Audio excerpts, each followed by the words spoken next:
25 जून 2025 की वो काली रात जब कोलकाता के साउथ कलकत्ता लॉ कॉलेज की 24 वर्षीय छात्रा की जिंदगी को दरिंदों ने तार तार कर दिया।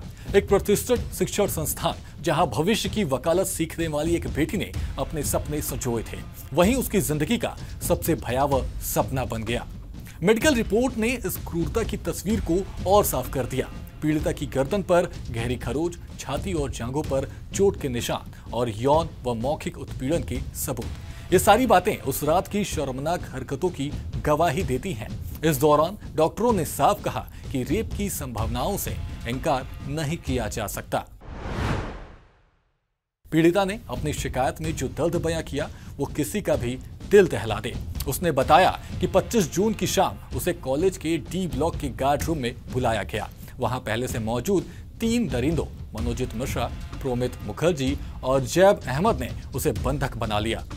मनोजित मिश्रा, जो कॉलेज का पूर्व छात्र और तृणमूल कांग्रेस परिषद का पूर्व अध्यक्ष रह चुका था, उसने उसे शादी का प्रस्ताव दिया था।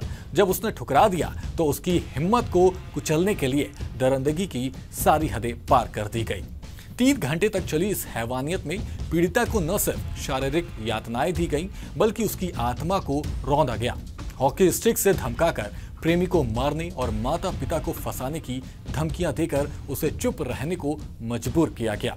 उसने बताया, मैं चीखती रही, मदद मांगती रही, लेकिन गार्ड रूम के बाहर बैठा सिक्योरिटी गार्ड पिनाकी बनर्जी खामोश तमाशबीन बना रहा।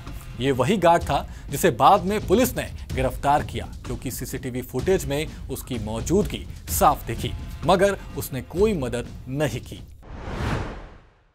नेशनल मेडिकल कॉलेज की रिपोर्ट ने इस क्रूरता को और उजागर किया। पीड़िता के शरीर पर काटने के निशान, नाखूनों की खरोच और गुप्तांगों पर चोटें, ये सब उस रात की दर्दनाक कहानी बयां करते हैं। फॉरेंसिक टीम ने 3 स्वैब सैंपल लिए, जिनसे डीएनए और जैविक साक्ष्य जुटाए जा रहे हैं। घटनास्थल से मिले बालों के गुच्छे, खून के धब्बे और एक हॉकी स्टिक इस बात की गवाही देते हैं कि पीड़िता ने खुद को बचाने की पूरी कोशिश की थी। सीसीटीवी फुटेज में साफ दिखा कि उसे जबरन गार्ड रूम में घसीटा गया। 7 घंटे की फुटेज में तीनों आरोपियों और गार्ड की गतिविधियां दर्ज हैं, जो पीड़िता के आरोपों की पुष्टि करती हैं। इस घटना ने पश्चिम बंगाल की ममता बनर्जी सरकार की कानून व्यवस्था पर गंभीर सवाल उठाए हैं। यह कोई पहला मामला नहीं है। पिछले साल आरजी कर मेडिकल कॉलेज में एक ट्रेनी डॉक्टर के साथ रेप और हत्या की घटना ने पूरे देश को झकझोर दिया था। साउथ कलकत्ता लॉ कॉलेज की यह घटना महिलाओं की सुरक्षा को लेकर सरकार की लचर व्यवस्था को फिर से उजागर करती है। राष्ट्रीय महिला आयोग ने स्वतः संज्ञान लेते हुए मुख्य सचिव से 72 घंटे में पुलिस रिपोर्ट मांगी, लेकिन आयोग की सदस्य अर्चना मजूमदार ने जांच में लापरवाही का आरोप लगाया। विपक्षी दल बीजेपी ने इसे राज्य प्रायोजित क्रूरता करार देते हुए ममता बनर्जी से इस्तीफे की मांग की। बीजेपी नेता शुभेंदु अधिकारी ने कन्या सुरक्षा मार्च निकाला, जिसमें कार्यकर्ताओं को हिरासत में लिया गया। टीएमसी नेताओं के विवादास्पद बयानों जैसे मदन मित्रा और कल्याण बनर्जी के बयानों ने स्थिति को और बिगाड़ा। मित्रा को पार्टी ने कारण बताओ नोटिस जारी किया, लेकिन यह महज दिखावा लगता है। कोलकाता पुलिस ने 5 सदस्यीय विशेष जांच दल का गठन किया, जिसे बाद में 9 सदस्यों तक बढ़ाया गया। एसआईटी ने क्राइम सीन रिक्रिएट किया और आरोपियों के कपड़े, मोबाइल फोन और सीसीटीवी फुटेज को फॉरेंसिक जांच के लिए भेजा। मनोजित मिश्रा के फोन से मिले वीडियो, जिसमें पीड़िता का चेहरा साफ दिखता है, उसने उसकी सहमति के दावे की पोल खोल दी।